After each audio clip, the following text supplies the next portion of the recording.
Bismillahirrahmanirrahim. Assalamualaikum, salam sejahtera guys. Selamat datang ke channel YouTube Faizal Kapli. Baik, ini kita ada sebiji Pro2 Beza 1.3 kita grade So dia nak buat pasang oil cooler. Mileage dia berapa ni? Mileage dia dah 264 macam tu lah mileage dia. So dia dah tukar dia punya oil cooler asal. Jadi kali ni dia nak pasang external lah, buat external. So barang yang dia beli sendiri brand Works. Yang ni dia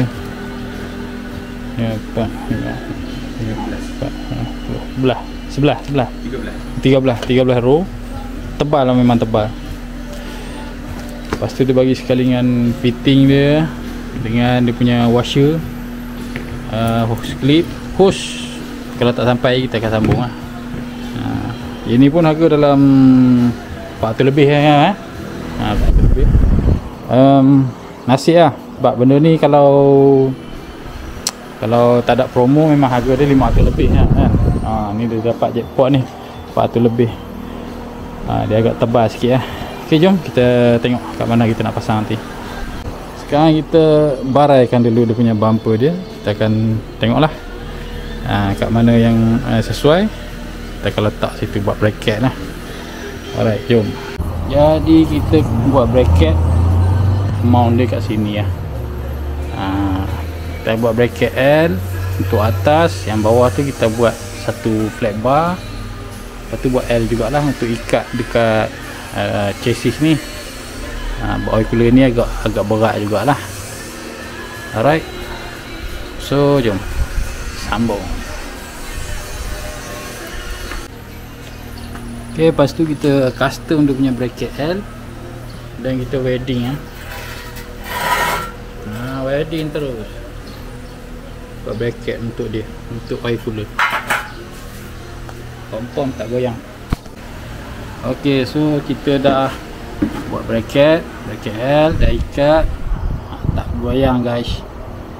Yang ni pun kita dah buat welding bracket. Lepas tu reback nut sini.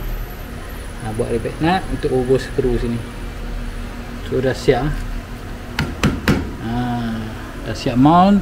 Kita cat dulu semua besi ni. Lepas tu baru kita tarik hose dia pula.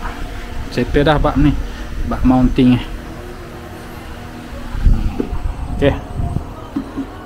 Ok, so hose macam biasa lah. Kita dah bypass dekat oil cooler asal tu. Jadi kita jalan hose dia keluar sini. Right. Jadi ni punya bracket. Kita dah siap cat. Bracket custom bawah.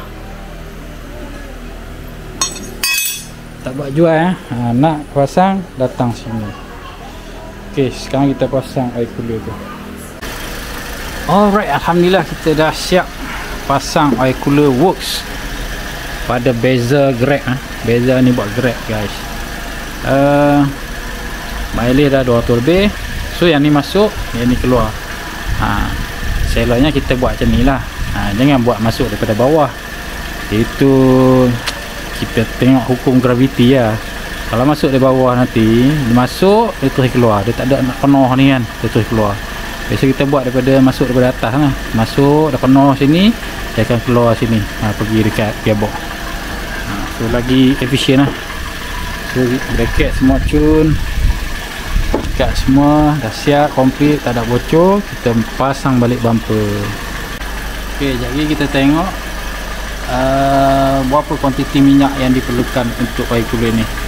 Kita just top up je lah. Alright, cun semua dan masuk bumper. Ok, dah siap. So dia tersorok situ lah, kalau hitam dia tak nampak. Ok, cun dah settle, siap pasang. Beza grade pasang oil cooler Works.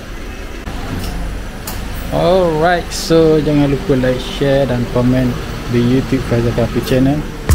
Kita jumpa lagi di next episode. Assalamualaikum. Bye bye.